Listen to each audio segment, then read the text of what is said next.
اے اللہ شہید ہی ہو گیا. فرمایا وہ تو اس لیے ہوا تھا کہ لوگ تجھے شہید کہیں, بہادر کہیں, تیرے نام پہ روڈ کا نام رکھا جائے, تمغہ حسن کارکردگی ملے سو مل گیا. میرے لیے بتا کیا کر کے آیا ہے میرے لیے, اسے اٹھاؤ اور جہنم میں پھینک دو. بھائیو عذاب کڑا ہے, عذاب سخت ہے, حساب سخت ہے, اور جو حساب لینے والا ہے اس کو. میں نا تراویح ہو رہی تھی تو قاری صاحب نے ایک سورہ یاسین شروع کی, وَامْتَازُوا الْيَوْمَ أَيُّهَا الْمُجْرِمُونَ. اللہ فرماتا ہے قیامت میں کہوں گا مجرم جو ہے نا وہ صفوں سے باہر آ جائے, صفوں سے باہر آ جائے. ایک ہمارے فزکس کے ٹیچر ہوتے تھے تو بڑی سخت چھڑی مارتے تھے. تو جب وہ قد بھی بڑا تھا, جلال بھی بڑا تھا, اور اصول بڑے اچھے انسان تھے لیکن سخت تھے, تو مجھے یاد آتا تھا کہ جب وہ سویرے آ کے کہتے تھے جس نے کام نہیں لکھا وہ باہر نکل آئے. دو قسم کی چوٹ لگتی تھی. ایک تو خیال یہ آتا تھا کہ شرمندگی بڑی ہوگی کہ سارے اسٹوڈنٹ بیٹھے ہیں اور 2 3 4 ان کو کہا وہاں مرغے بن جاؤ, بڑی شرم آتی تھی. اور پھر جب وہ مارتے تھے تو اتنا سخت مارتے تھے کہ کئی کے دن تکلیف رہتی تھی, بتایا نہیں جاتا تھا. وہ اسٹوڈنٹ بتاتے تھے کہ یار اس سے بچو کسی بھی طریقے, اور کسی کا کام رہ بھی جاتا تھا کہتے تھے اس پیریڈ کی ڈیوٹی سبق یاد کر کے آنا ہے. سخت ٹیچر کے بارے میں تیرا میرا یہ رویہ ہے. تو یاد آ رہا تھا جب وہ کہہ رہے تھے نا وَامْتَازُوا الْيَوْمَ أَيُّهَا الْمُجْرِمُونَ, تو میں صف میں کھڑا تھا تو 2 قطرے میرے بہہ گئے آنسو کے. مجھے ساتھ بچہ کہنے لگا طبیعت ٹھیک ہے. میں نے کہا طبیعت تو ٹھیک ہے, کچھ یاد آ گیا ہے کہ میدان محشر میں یہاں تو چھپے ہوئے ہیں نا عیب, چھپے ہوئے. اور بھائی رب بڑا کریم ہے, عیبوں کے باوجود نوازتا ہے.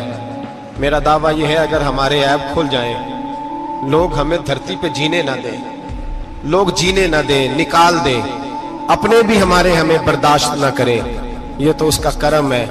پتہ سارا ہے سردار نو کیتیاں دا, پردہ چپایا ہی تیرا بھلا ہو سی. وَامْتَازُوا الْيَوْمَ أَيُّهَا الْمُجْرِمُونَ. اللہ فرمائے گا مجرم باہر آ جائے. یا اللہ کیا ہوگا جب سوال جواب ہوں گے تو رب فرماتے ہیں تیری زبان پہ مور لگا کے بند کر دوں گا. تیرے ہاتھ بولیں گے, پیر بولیں گے, سر بولے گا, پیٹ بولے گا. اس وقت کی فکر پیدا کریں, ٹینشن پیدا کریں. وقوع قیامت حق ہے. اور باندھ کے نا لوگ پیر باندھ کے زور کے ساتھ باندھ. سگا بیٹا جب قبر میں دفن کرتا ہے نا تو وہ بھی کہتا ہے وہ کونا, یہ کونا تھوڑا سا مٹی کم ہے, یہاں بھی مٹی ڈالو. پہلے لوگ روزانہ جاتے ہیں, پھر ہفتے کے بعد, پھر مہینوں بیت جاتے ہیں. کچھ قبریں ایسی بھی ہیں جن پہ کھڑے ہوں تو لگتا ہے قبریں رو رہی ہیں اور کہتی ہیں جاؤ میرے گھر والوں سے جا کے کہو کوئی پھیرا ہی لگا جائے. وہ ایک دفعہ آئے تو صحیح, کوئی مٹی نہیں ڈالتا. بادشاہوں کی قبریں روتی ہیں, سرمایہ داروں کی قبریں روتی ہیں, کوئی جاتا نہیں. اتنے موٹے سوراخ ہے قبروں میں, آپ اپنے شہر کے قبرستان پھر کے دیکھ لیں, سوراخ ہے. او بھائی حضرت مولا علی شیر خدا قبرستان گئے تو پہلے رونے لگے, پھر کہنے لگے قبروں والوں کیا حال ہے تمہارا. تو آپ فرماتے ہیں مردہ مجھے اندر سے بول کے کہنے لگا علی کفن پھٹ گیا, ہڈیاں ٹوٹ گئی, مال تو دے آئے تھے وارثوں کو پر حساب ہمیں دینا پڑ رہا ہے, تو بتا پیچھے کیا حالات ہیں.